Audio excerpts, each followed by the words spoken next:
지금 경북 포항에서는 제12호 태풍 오마이스가 남긴 피해 복구 작업이 한창입니다. 북구 죽장면 31번 국도는 응급 복구가 이뤄져 임시 개통됐고 이틀간 168mm의 물폭탄이 내린 구룡포읍도 유출된 토사를 걷어내는 등 빠르게 재기능을 찾아가고 있습니다.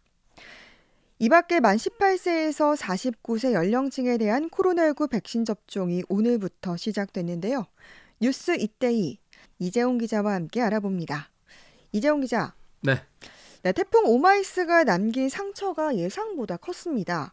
먼저 이 피해 상황을 정리해 주시죠. 네, 바람 피해보다는 집중호우에 의한 피해가 컸습니다. 네. 먼저 포항시 남구 구룡포읍에는 23일과 24일 이틀간 무려 168mm의 비가 쏟아지면서 구룡포 시장의 상가 5곳이 물에 잠겼습니다. 그 외에 주택 54채, 상하수도 침수 30곳, 도로 침수 3곳, 소하천 범람 2건 등 모두 126곳에서 침수 피해가 발생했습니다. 북구에서는 죽장면 31번 국도상에 있는 이밤 이교 교량 주변 도로 약 40m가 유실돼 도로가 끊겼습니다. 앞서 북구 죽장면 일대에서는 24일, 그러니까 그제죠, 약 3시간 동안 129mm의 기록적인 폭우가 내려서 자호천 하천이 범람했었습니다. 네. 그럼 복구 작업은 어떻게 진행됐습니까? 네, 포항시가 행정력을 총동원했고 해병대 군 장병, 포항시 새마을회 자원봉사자가 적극 나서서 비교적 신속하게 복구가 이루어지고 있습니다. 먼저 죽장면 31번 국도 유실 부분은 밤샘 응급복구 작업으로 만 하루 만인 어제 임시 개통돼서 이밤 이교 다리 통행이 가능하게 됐습니다. 포항시는 포항국토관리사무소에 도움을 요청해서 철야 작업이 이루어졌고요. 덤프트럭 10대와 굴삭기 4대 등의 장비가 투입됐고 육군 54단과 자원봉사자의 손길이 더해졌습니다. 현재는 차량 통행이 임시로 가능해진 상태인데 포항시는 계속해서 피해 복구와 이재민 구호에도 속도를 내겠다고 밝혔습니다. 그렇군요. 근데 이 구룡포 쪽의 피해는 조금 더 광범위한데요. 이곳의 복구 작업은 어떻게 진행됐습니까? 네, 행정력이 신속하게 투입돼서 일단은 도시 기능이 상당 부분 회복됐습니다. 네. 24일에는 포항시 공무원과 해병대 군 장병, 포항시 새마을회 자원봉사자 등 인력 600여 명과 덤프트럭, 굴삭기, 준설 차량을 포함한 가용 장비가 총동원돼서 구룡포 시장과 주택으로 밀려든 토사를 정리하고 침수주택 집안을 청소했습니다. 배수로에 잔뜩 밀려든 나뭇가지와 쓰레기 더미도 말끔히 제거했습니다. 어제 25일에는 군 장병과 공무원 외에 구룡포 의용소방대와 구룡포 문화가족, 경북안전기동대, 새마을 부녀회 등 400여 자원봉사자의 손길이 이어지면서 해안가 쓰레기 수거와 방역활동과 같은 막바지 복구 작업을 벌였습니다. 이와 함께 태풍 당일 폭우로 인해서 도로가 침수됐던 용흥동, 확산천 일원 등의 도로 기능은 회복됐고 양학동 토사 유출 지역에 대한 응급 복구도 완료됐습니다. 이강덕 시장은 시민들이 하루빨리 일상으로 돌아갈 수 있도록 복구와 지원에 속도를 내겠다고 말했습니다. 네, 피해 복구가 신속히 이뤄지길 바랍니다. 네. 다음 소식 알아보죠. 18세에서 49세까지 연령대의 백신 접종이 드디어 시작됐습니다.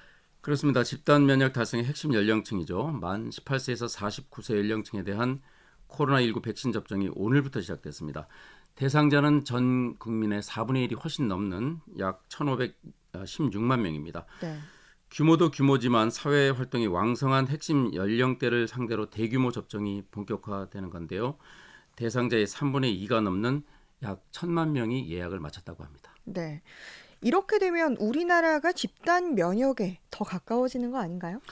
네, 정부는 추석 연휴 9월 말이죠. 추석 연휴 전까지 전 국민의 70%, 약 3,600만 명에 대한 1차 접종을 마치고 10월까지 2차 접종도 완료하겠다는 방침을 세워두고 있습니다. 네. 이런 목표 달성을 위해서 약 3, 4분기 주력 접종군인 18세에서 49세 연령층의 접종 참여율이 매우 중요한데요. 지난해 8월 2차 유행 당시 확진자의 절반 이상이 50세 이상이었고 또 연말에 3차 유행 때도 50세 이상 비율이 상당히 컸는데 이번 4차 유행은 백신 접종률이 낮은 20대에서 40대까지 연령층에서 한 55% 이상 발생하고 있거든요. 네. 전파력이 높은 델타 변이 바이러스가 젊은 층의 활동성과 또 상승작용을 일으키면서 4차 대유행을 낳고 있는 겁니다. 감염병 전문가들은 결국은 감염이 돼서 자연적으로 면역을 획득하거나 아니면 백신을 통해서 면역을 획득하거나 두 가지밖에 선택지가 남아있지 않다 이런 분석을 내놓고 있습니다. 집단 면역의 기준은 이전에는 그 전 국민 접종률 약 60-70% 정도로 여겨졌는데 최근 델타 변이 바이러스 유행 이후에는 적어도 전 국민의 한 8-90% 가량은 접종을 해야 집단 면역이 가능할 것이라는 의견이 국내외에서 많이 나오고 있는 그런 실정입니다. 네. 이 모더나 백신 공급 차질로 1차와 2차 접종 주기가 기존에는 4주에서 6주로 변경되는 등 많은 우여곡절이 있었는데요. 네. 그럼 18세에서 49세 연령층의 백신 종류는 뭔가요? mRNA 메신저 리보핵산 계열이죠. 모더나 또는 화이자 백신이 접종될 예정입니다. 네. 접종 첫 주인 오늘부터 29일까지는 화이자 백신을 접종하고 이후에 접종 대상자들은 백신 공급 상황에 따라서 화이자 혹은 모더나 백신을 주 단위로 안내를 받게 됩니다. 네. 2차 접종은 1차 접종 6주 뒤에 실시됩니다. 이 밖에 공급 부족을 겪었던 모더나 백신이 다음 주까지 701만 회분 가량 국내에 공급될 예정입니다.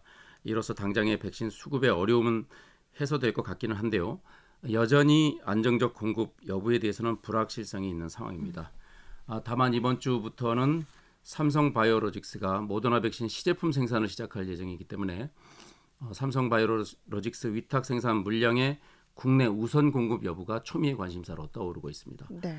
관련해서 정부는 최근 미국 모더나 본사를 방문해서 공급 차질에 대한 그 유감을 표시하면서 삼성바이오로직스가 생산하는 위탁 생산 물량의 국내 우선 공급을 요청한 바 있습니다. 위탁 생산 물량의 일부가 국내로 바로 공급될 수 있다면 백신 공급에 숨통이 트이지 않을까 기대를 해봅니다. 네. 그리고 다음 소식은요. 이제 어제 포항 CBS의 단독 보도로 화제가 된 영상이 있었죠. 그랬죠? 포항의 간선도로 고가교에서 덤프트럭이 승용차를 들이받은 채 수백 미터를 주행한 사실이 포착됐습니다. 네, 매우 보기 드문 그런 장면이고 특히 네. 덤프트럭의 보복운전 아니냐는 놀라운 반 또 걱정 반의 심정으로 시민들은 그 깜짝 놀라는 그런 상황이 연출됐는데요. 네. 포항 CBS가 입수한 영상을 보면 어제 오후 2시쯤 포항시 북구 7번 국도에서 트럭이 승용차 옆면을 들이받아 밀어붙인 채 용흥 고가교를 주행하고 있었습니다. 네. 이 영상은 SNS 등을 통해 순식간에 퍼졌는데요. 목격자들은 정황상 보복운전을 의심했지만 어떤 이유에서인지 정작 트럭과 승용차 운전자들은 단순 사고라며 경찰에 사고 접수를 하지 않았습니다. 사고 경위는 1차로를 주행 중이던 트럭이 2차로로 차선을 변경하는 과정에서 트럭과 승용차가 추돌한 것으로 보입니다. 트럭은 이런 상태로 다시 말해서 트럭이 승용차의 옆구리를 받아 밀고 있는 상태로 약 1km가량 운행한 뒤에 구 포항역 사거리 부근에서 멈췄습니다. 네. 정말 상상만 해도 무서운데 이 덤프트럭이 승용차를 밀고서 간선도로를 수백 미터 주행하고도 사고 접수를 하지 않았다. 이게 좀 이해가 잘 가지 않는데요? 네, 저도 그렇습니다. 의아한 것은 그 트럭 운전자는 접촉한 사실을 모른 채 운행을 했다고 승용차 운전자에게 말한 것으로 전해졌다는 점인데요. 네. 승용차를 들이받은 채 1km가량 끌고 간 걸 트럭 운전자가 몰랐다는 건 상식적으로 이해가 안 갈 뿐더러 사건 처리가 안 된 것도 시민들을 갸우뚱하게 만드는 대목입니다. 네. 저희 CBS 취재진이 오늘 경찰 관계자에게 이 영상을 보여줬는데 트럭 운전자에게 특수 협박죄를 적용할 수 있을 것 같다는 소견을 내놨습니다.